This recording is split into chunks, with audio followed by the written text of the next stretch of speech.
दो खवातीन आई थी, कह रही थी हम मरियम नवाज की तरफ से आए हैं, आपका इनाम निकला है 70,000। पिछली दफ़ा भी आपके पैसे आए थे तो आप लेने नहीं आए। अब हम बड़ी मुश्किल से आपका घर ढूंढ के आए हैं। आपका नाम मुकद्दस बीबी है? मैंने कहा जी। आपके शोहर का नाम बाबर शबीर है? मैंने कहा जी। आपके ससुर का नाम मोहम्मद शबीर है? मैंने कहा जी। कितने बच्चे हैं आपके? मैंने कहा मेरे ये 4 बच्चे हैं, 3 बेटियां, 1 बेटा। तो आपके शोहर क्या काम करते हैं? मैंने कहा वो अल्मोनियम का शीशे का काम करते हैं। कितने लोग रहते हैं? मैंने कहा हम एक ही फैमिली रहते हैं। तो फिर हम हमने बड़ी मुश्किल से आपका नाम, ये पैसे आपको बताने आए कि आप हर दफ़ा आपको कॉल करते हैं, आप आते नहीं, तो इसलिए हम बताने आए हैं। आपकी बहुत मेहरबानी। सुबह यूबीएल बैंक में आए, आपके अपने पैसे ले जाएं, आपको बड़ी मुबारक हो। तो आप मुझे 16,000 दें। मैंने कहा मेरे पास पैसे नहीं हैं, मैं कॉल कर लेती हूँ। कॉल एक आई भी है तो उन्होंने वो भी मेरा मोबाइल बंद कर दिया पकड़ के। आपने किसी को कॉल नहीं करनी, आपने घर से भी पैसे नहीं लेने, किसी से भी उधार नहीं पकड़ना, आपने जो भी है घर से दें। मुझे कुछ समझ ही नहीं आई उन्होंने क्या किया। जैसा जैसा कहती गई हैं मैं वैसा वैसा करती गई हूँ। अच्छा, उन्होंने आपसे जो है वो पैसे अगर आपने नहीं दिए तो उन्होंने आपसे क्या फिर जो है वो लिया है? उन्होंने मेरे से जेवरात लिए हैं। कह रही थी ये खोल ले। मैंने कहा ये मेरे पास इसकी चाबी नहीं होती, इसके पापा के पास होती है। नहीं, आप इसको खोले, इसमें कुछ तो होगा। फिर मैंने वो सेफ खोली है, कह रही है जो भी है आप निकालें।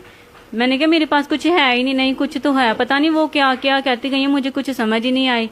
फिर मेरे पास 3 सोने की रिंग थी, सोने के छोटे टॉप्स थे, चांदी के कंगन थे, वो उन्होंने ले लिए हैं। मैंने कहा ये आप क्यों ले रही हैं? ये मैं आपकी अमानत अपने पास रख रही हूँ।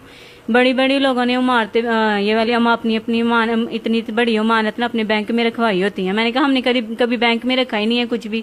नहीं, आप ये अपनी अमानत हमारे पास रखें, आपकी बड़ी मेहरबानी होगी। सुबह आप यूबीएल बैंक में आएँ, आपके अपने पैसे ले जाएं और ये अपनी अमानत ले जाएं। हम आपके साथ होंगे, हम आपको साथ होकर पैसे दिलवाएंगे और ये आपकी अमानत आपको वापस देंगे।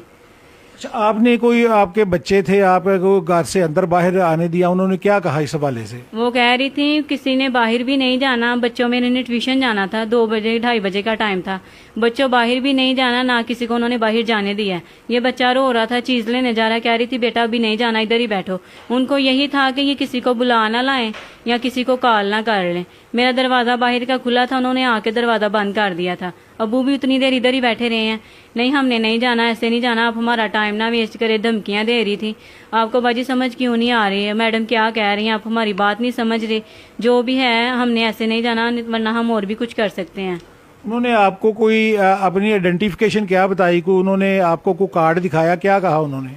वो वाले पेपर दिखाए थे मरियम नवाज वाले, कह रहे थे ये मरियम नवाज की तरफ से ही आए हैं, ये यहाँ आप इधर फिंगर लगाएं, मेरे साइन करवाए, मेरे बच्चों के भी सारे फिंगर लगवाएं। तो ये आपको पता है जो मरियम नवाज ऐसे पैसे दे रही है। मैंने कहा हमारे पैसे लगे ही नहीं है, हमें कभी ज़रूरत ही नहीं पड़ी। अल्लाह का शुक्र है हमारा निज़ाम चलता है, बच्चे भी सही पढ़ते हैं, सारा सर्किट हमारा चलता है। हमें ऐसे कभी ज़रूरत ही नहीं पड़ी कि हम पैसे अपने लगवाएं या हम किसी से लें। नहीं, ये आपके पैसे हैं, 70,000 है, आपको मिल जाएगा। हम ऐसे नहीं करते, हम झूठ नहीं बोल रहे। रमज़ान है, ये 6,000 बच्चों का अलहदा, ये आपने बच्चों की पढ़ाई पे ही लगाना है। एक माह बस आपने एक चक्कर लगाना है, हम साथ होंगे, आपको पैसे दिलवाएंगे और फिर ये डाकिया आए करेगा, वो आपको फिर पैसे दे करेगा। जैसे आपको पहले बताया है वैसे ही हुआ सेम। तो हम मरियम नवाज से यही कहना चाहते हैं कि हमारा, पुलिस से भी यही कहना चाहते हैं हमारा माल हमें वापस मिले बस।